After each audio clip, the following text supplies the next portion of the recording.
This is the Norris Group's Real Estate Investor Radio Show, the award-winning show dedicated to thought leaders shaping the real estate industry and local experts revealing their insider tips to succeed in an ever-changing real estate market. Hosted by author, investor, and hard money lender, Bruce Norris. Hey everybody, it's Aaron Norris with the Norris Group, and welcome back to part 2 of our interview with Kymberly Nelson and Derek Harms with Sunoco as we cover adding square footage, part of the seminar we did back in September, cashing in on a boom, and we're finishing things up talking about this strategy here in California. And the other thing that was sort of missing in those questions that I don't know if everybody picked up in the audience is that we didn't focus enough on the price point. So I know, at least in Orange County, I've seen the breakdown by price point. Like, so when you're under the FHA limit, I mean, the time on market is typically under 30 days, but if you're over the 3 million, or I forget exactly what million point it is in Orange County, but we're talking a full year. So it's drastically different depending on the price point that you're at. So, I mean, I remember one specific question. I think he said he was in the 800 range. So is there a specific price point? I mean, I know everybody listening is going to be all over the place, but this is a great topic to chat about. In your mind in San Diego right now, what do you like to stay under, ARV wise? Well, the price point is huge. In San Diego, the median price is around 600,000, and moving forward, that or under is where we're comfortable, at least until we see how this dust settles here, right? I know the Fed's meeting today and deciding on potential another interest rate hike. We'll see what happens there, and that I think will be a factor. And so, you know, who with all these interest rate hikes, who gets priced out? And, you know, you start looking at some of these higher price points when people have a little more purchasing power, but the people are feeling the squeeze. And so we feel that we have assets that are a little more appropriately priced, that has a larger buyer pool in desirable areas, that will at least have some buyers. I mean, it's a tale of two markets here in San Diego. You look at that higher end, you look at, say, $1.5 million and up, and then the 600 and below, and it's just becomes drastically different. Yeah. And people need to be cognizant of that. No, completely agree, and it's an important thing for people to realize. Just going into a market and they're looking at certain price points, and if they're not thinking that way, because sometimes median price can be very misleading until you really start digging into the number and the sales volume and the number of months of inventory based on the price band is so different in each market. So please don't do that. Just like I'm warning people, like if you're buying you're buying rentals assuming that you're going to be able to have a vacation rental, I'm telling people that's a mistake because it's so dangerous right now with everything going on. And we've already been warned by the senator that's, pushing all this new regulation. He's not done. So there's more coming. So it just seems like there's a lot of anticipation in the market, a lot of uncertainty. We're in California now. We're at a Democratic majority. They're trying to make money, and real estate could be on the chopping block. So maybe it's time to rethink everything you got. I don't know. Well, yeah, along those lines too. The title of your dad's presentation in January is California Real Estate Living on Borrowed Time. I mean, that's not an ominous title. I don't know what it is. He's definitely, as he's gotten older, definitely got more of a conservative bone, and he really feels like we're at the end of, the eighth inning, speaking your language, Derek. And his passion is really to help people make money, but also save money, which could be just as important. So if they're in weird inventory with flaws, it's just, even in markets like the 90s where it didn't look like we went down a ton, if you're in the wrong inventory, you just get smoked. So he just wants people to be thoughtful as they approach. I mean, we'll still be lending in California on the right projects if it makes sense. But, we've been through this before. I came on in the Norris Group in 2005, when I was helping him write the California crash. So I feel like this has come full circle. So it's time to put on that conservative hat a little bit again. One of the myths I did want to cover when it comes to adding square footage is, do you think that it only makes sense on the high dollar amount, like a high dollar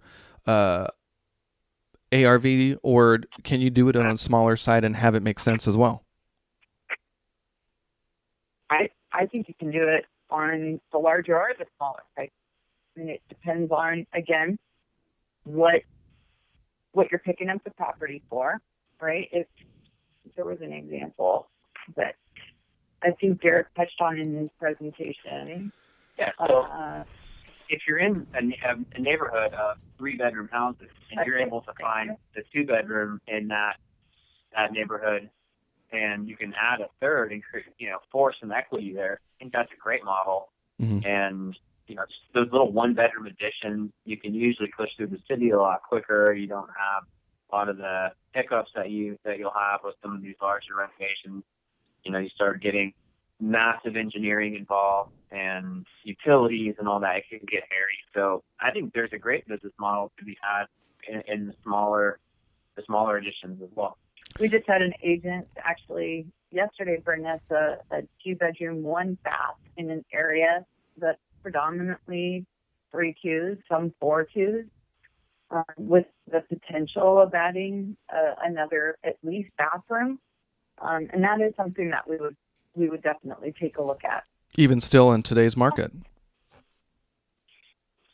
We just had this discussion. It's funny. We did, yeah. We're like, well, at the right price. At the right price, it would make sense. Like significantly lower than what the agent has it listed at. I mean, we're talking like 25%, 30% lower than what he has it listed at.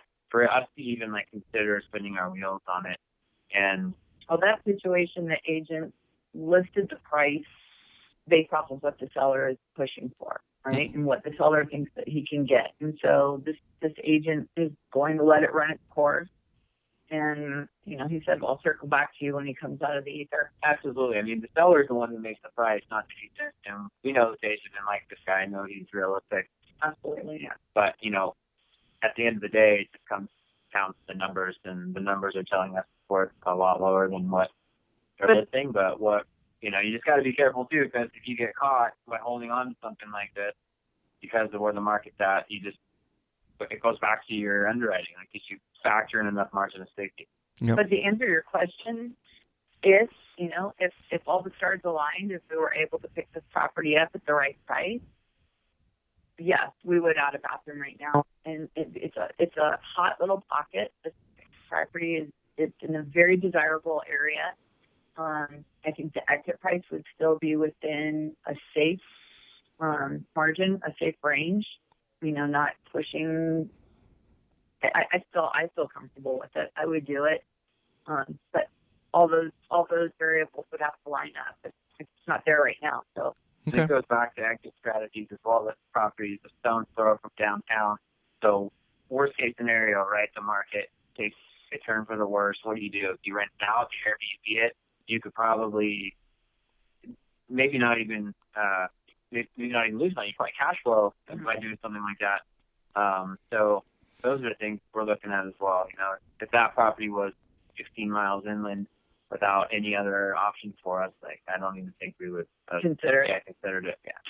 Well, you sort of stumbled upon something I wasn't planning on covering, but Derek, you're clearly doing a lot of research, and then I know you guys do mailers, but you just said something very interesting. There was a realtor that had listed this property, and I'm just curious, did he throw this to you because of a previous relationship, or the seller is just so dreaming and this realtor's just like, oh my goodness, we just we need to beat him up?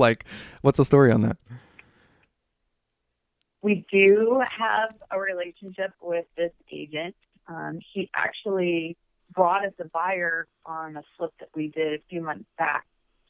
So we were talking, and we just have developed a relationship. He knows what we do and what we're looking for. He would love to put this deal together with us. He also has a relationship with his seller. He's worked with this man over the years.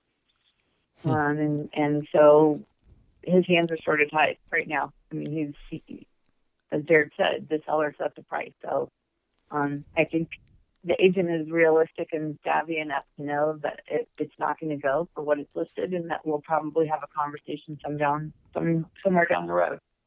Okay. So even if you guys are working at this point on a little bit more reasonable rehabs and the median price. It's still pretty high Yeah. in San Diego.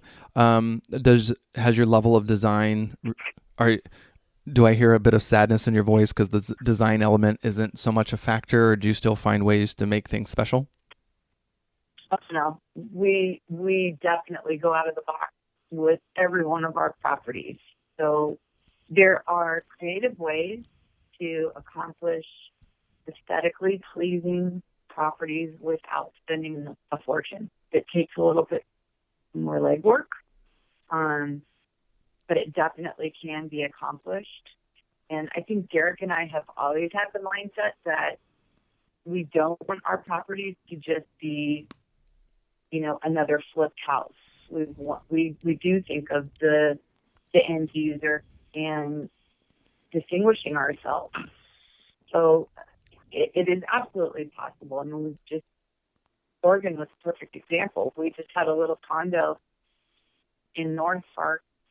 I think it sold for $400,000, sold in 3 days. Wow.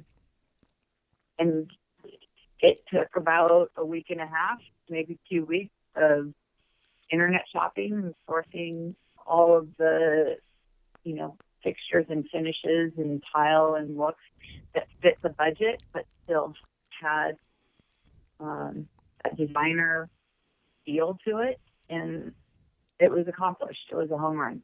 Totally. It wasn't your standard white cabinets, gray, gray tones and everything, which worked a lot in the past and probably still sells in certain areas. But even as the market gets tighter, less buyers out there, sales numbers are going down. I think you have to go that little extra mile, differentiate your product a little bit more, and really inspire a buyer to write an offer. And like Kymberly was saying, it's not that much extra money. It's just a little bit of extra work and time to put together, the right tile combinations with the right color palettes. And, I think it makes a lot of sense. It's nice. It's not so cookie cutter. It's interesting now that we're having the conversation about iBuyers. Zillow just came out that they're going to start buying in Riverside County. They just released, this is being recorded on the 19th of December and won't air till, January. But today they announced they're going to go out in Dallas, and from what I understand, the Open Doors and the Zillows of the world, they're not going to go after heavy fixers. And it certainly doesn't appear like they're going to have this design eye. And I think what's going to help investors stick out, to your point, is being a little bit special. I imagine, from what I'm understanding and talking to them, it's just going to be turn and burn. It's sort of like a lot of trustee sale buyer strategy. Get in there, clean it up, and get it out the door. It's all about speed. And you can still accomplish that, but make it look a little special, like it was designed for the house it was meant to be, and it's not cookie cutter, and you're the next yes. And you're memorable, and people remember your product. That's awesome. Yeah, absolutely. All right. It takes a little effort, but in our opinion, it's proven to work. We feel good about it. It helps our properties sell faster. Everybody wins. Because you guys do a little bit higher design, are you at all focused on smart home technology? I'm not willing to go in on smart home. I make it very flexible. Like, I don't want to make decisions for people that I think won't. I don't know. It's sort of like VHS versus beta for me at this point. I just want to make sure that the house is neutral, that they can end up putting in whatever they want. But in San Diego, in a higher end market, have you seen that that's a trend? In the higher end market, absolutely. For us, since we've kind of backtracked in that price point, we're not really as focused in iHome technology or just in-home technology that people can link up to their phones and what have you. The thermostat, I think, we're about as far as we go on some of the lower price point stuff. But I look at a lot of real estate in general and some of the higher price stuff. It all has it. So it's where the movement's going. And I believe for any spec builders or what have you in the higher price points, I think it'd be foolish not to incorporate the technology. And the other thing too, I think, is demographic, right? So as you start to see the baby boomer generation kind of take a step back to what I think will be the largest demographic in 2019, which is these millennial buyers. Now, granted, I don't know if they'll be in those higher price points, they'll be in the lower price points, but every millennial is so connected to their phone and the internet and just being capable of controlling everything in their life from the supercomputer in their pocket. I think that it might actually start to make sense to incorporate some of these things because of who your buyer will be going forward. You know, you look at like John Burns' book, you know, Big Shifts Ahead, and you start to think about demographics in a new light. Mm-hmm. And I think that people who ignore that shift will end up not profiting as much as people who take it into account and incorporate it into their model. Very true. I'm watching. I responded to a reporter today asking about smart technology, at least for my rentals. The article was going to be about hardwood or hardwood look-alike, and I really like the tile that looks like wood in rentals, or the vinyl hardwood, something super durable. If I have turnover, I'm not going to have to touch it. I love that. I know it's more expensive up front, but I like going more long-term. And I also pointed out that it's smart technology friendly-er. So if people are doing the smart vacuums, those are easier on hardwood floors. If I know this is super nerdy, but if you've got robots like for seniors, like there's a Pepper, there's this robot that they're going to start. They've already started marketing it heavily to seniors. It's just easier on hardwood floors. So I like that because it's more flexible. But is there any feature in particular, whether it's technology focused or not, that helps your stuff stand out that you've been surprised by?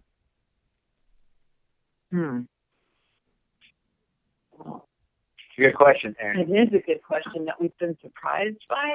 Well, I don't feel like every house kind of has its own heartbeat, you know, its own vibe, and you kind of have to read the vibe and read the neighborhood and the buyer. But like, what are some of the non-negotiables, right? So you got to have a killer backslash. The non-negotiables are the kitchen has to be a wow. Obviously, bathrooms have to be a wow.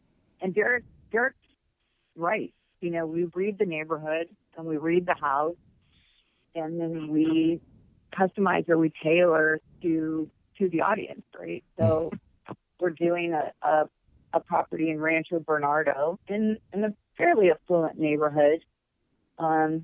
Everything has been designed with that specific buyer in mind. And it's like nothing else we've ever done. So we really do try to make each property in some way a unique experience. They walk in and they've not seen, you know, this backsplash or this light fixture or this kitchen faucet before. And the thought behind it is that leaves an impression. And since we've sort of been stepping out of our box, which is, you know, a more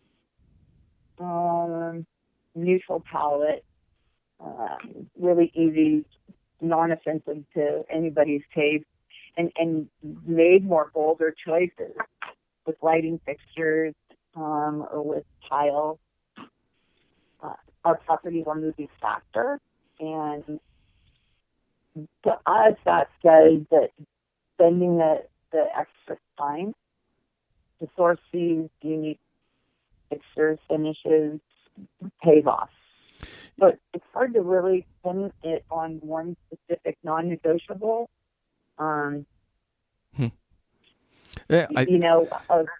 Some of it I think sounds a little, it's almost difficult because, you know, a realtor will go through a house and be like, oh, you need to make it a neutral palette so people can envision their stuff in here.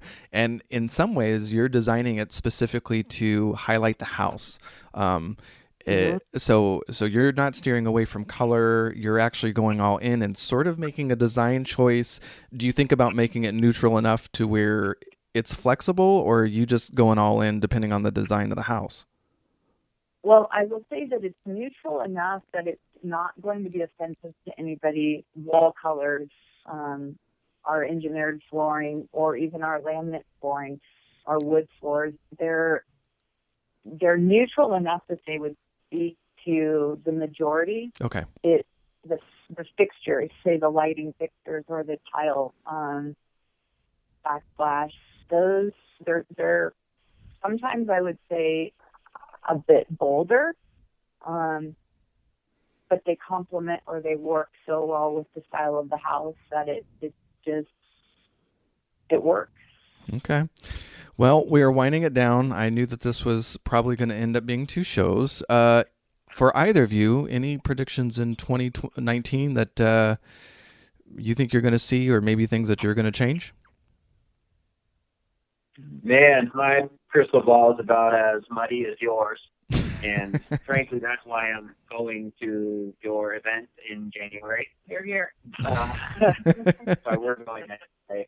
But, I mean, from everything I've seen, Aaron, if I had to make a prediction, I would probably say that we're going to see a more stagnant type of market in 2019. I don't think we're going to see the price appreciation that we saw and in sales volume. And we've already seen a kind of a shift from a seller's market to a buyer's market. Now, I want to point one thing out, though, that it's hard to just discuss the San Diego market as one entity, right? It's made up of a bunch of sub-markets, and different areas, I think, will have different movement. But I think from a business planning standpoint, we're factoring in longer hold time, lower resale values, and just an overall sense of caution and being careful about the inventory that we're willing to acquire. And until we see how this kind of shapes up, is this pullback like a just kidding, or is it for real and it's here to stay? And we have a longer term, more systemic issue. So I would say, if I had to sum it up in one word, I would say caution. Agreed. Okay. And, I watched my brother chase the market down and actually make money as the market was falling during the crash. So just for everybody listening, there's always an opportunity to make money. It's just you have to go in, like you're talking about, with some options and be smart, conservative, all that kind of fun stuff. Now, if people want to look at some of your beautiful work, where should we send them? To the website. And the website is? What's that? And the website is? website is www.sonoca, SONOCA.co. C-O. There's no M at the end of it. So yes, we've gotten that quite a bit. I will make sure it's linked correctly in your bios. And thanks so much, you guys, for taking the time to do this sort of wrap up for this chapter. I think all in together now it's probably close to 3 hours now about adding square footage, so I appreciate it. Absolutely, Aaron. We're very thankful and honored to be on the show, and it's always nice talking to you. Absolutely. We've got a few speaking engagements in January. You'll catch us on January 9th in Glendale, California, as we speak at the 2009 Los Angeles Real Estate Summit. We are doing that in conjunction with Robert Hall and Associates. Bruce will be doing his 10 decisions to make before the next downturn. January 17th, we'll be doing that same talk in Costa Mesa with O.C. Ria. And then, of course, January 26th, California Real Estate on Borrowed Time. This is Bruce's prediction for the next few years on what he expects to happen in the California market. Sometimes it's not about the ultimate destination, but the journey and the trajectory along the way.